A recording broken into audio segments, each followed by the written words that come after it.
তো টুসু পরব হয় এবং সেই পরবের টুকরো ছবি এই মুহূর্তে দেখতে পাচ্ছেন রিপাবলিক বাংলার মাধ্যমে আপনারা। কারণ টুসু পুজো আর টুসু উৎসবেই মেতেছে বাঁকুড়া। বাংলার প্রাচীন লোক উৎসব হচ্ছে টুসু পুজো।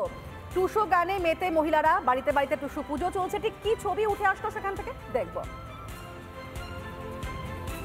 সারা মাস ধরে টুসু বন্দনার পর আজ টুসু বন্দনায় মেতে উঠেছে বাঁকুড়ার জয়পুরে। অর্থাৎ বাঁকুড়ার জয়পুরে যে ছবিটা আমি সরাসরি তুলে ধরার চেষ্টা করছি, যে এখানেতে যারা মহিলারা আছেন অর্থাৎ রারবঙ্গের, এখনো পর্যন্ত এই টুসুকে ঘিরে কিন্তু একটা আলাদা আবেগ রয়েছে, একটা আলাদা ভালোবাসা রয়েছে। সেই জায়গা থেকে যে ছবিটা আমি সরাসরি তুলে ধরছি, যে বাঁকুড়ার জয়পুরেতে সরাসরি আমি সেই গান একটু শোনানোর চেষ্টা করব। শুরু করে জয় দিবে, শুরু করে জল দিবে। একাধিক জায়গা থেকে অর্থাৎ দূর দূরান্ত থেকে কিন্তু অনেক পর্যটক এখানে এসেছেন, সেই গান তারা উপভোগ করছেন। অর্থাৎ রারবঙ্গের যে লৌকিক দেবী হিসাবে যে টুসু পূজিত হয়, সেই টুসুকে ঘিরে কিন্তু রারবঙ্গের মানুষের যে আবেগ রয়েছে, সেই আবেগটাই কিন্তু এখানে আমি তুলে ধরার চেষ্টা করছি। এখানে যারা পর্যটক এসেছেন এবং এই টুসু বন্দনার সাথে যারা আছেন, আমি তাদের কাছ থেকে শোনার চেষ্টা করবো। এই যে আগামীকাল মকর সংক্রান্তি, টুসুর ভাসান, অর্থাৎ তার আগের দিনে এই যে রাত্রে টুসুর গান, টুসুর বন্দনা চলছে, কতটা ভালো লাগছে?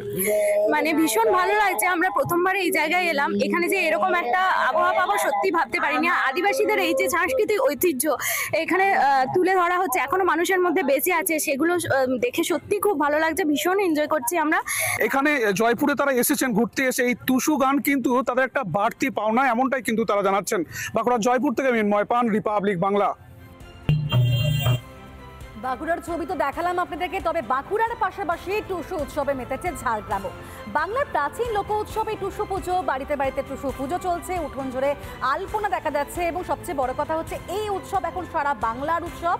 জঙ্গলমহলে লোকজীবনের হাসি কান্না, সুখ দুঃখের জীবন কাহিনী সব থেকে বেশি ধরা পড়ে যে গানে, তা হলো টুসু গান। তবে শুধুমাত্র বাঁকুড়া বা ঝাড়গ্রাম নয়, আপনাদেরকে নদিয়ার ছবিটাও দেখাবো।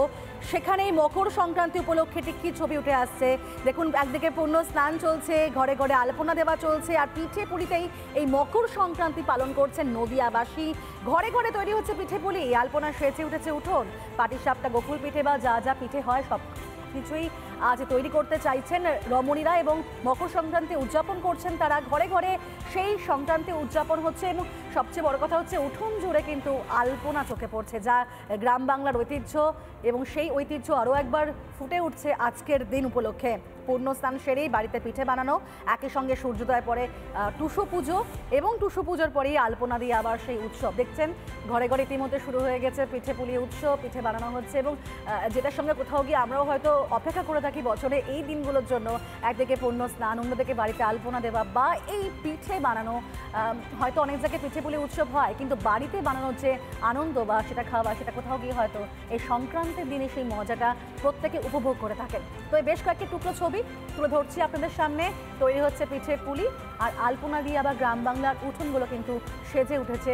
রমণীরা তারা সেই আলপনা দিচ্ছেন উঠোন ভরে, খুব সুন্দর দেখতেও লাগছে সে চিত্র। আর একটু আগে আপনাদেরকে টুসুরও বিভিন্ন ছবিও দেখিয়েছি এবং যেমনটাই বলছিলাম যে একটা সময় হয়তো এই উৎসব আদিবাসী সম্প্রদায়ের মধ্যে সীমাবদ্ধ ছিল, কিন্তু এখন তা নয়, সব জায়গায় হচ্ছে।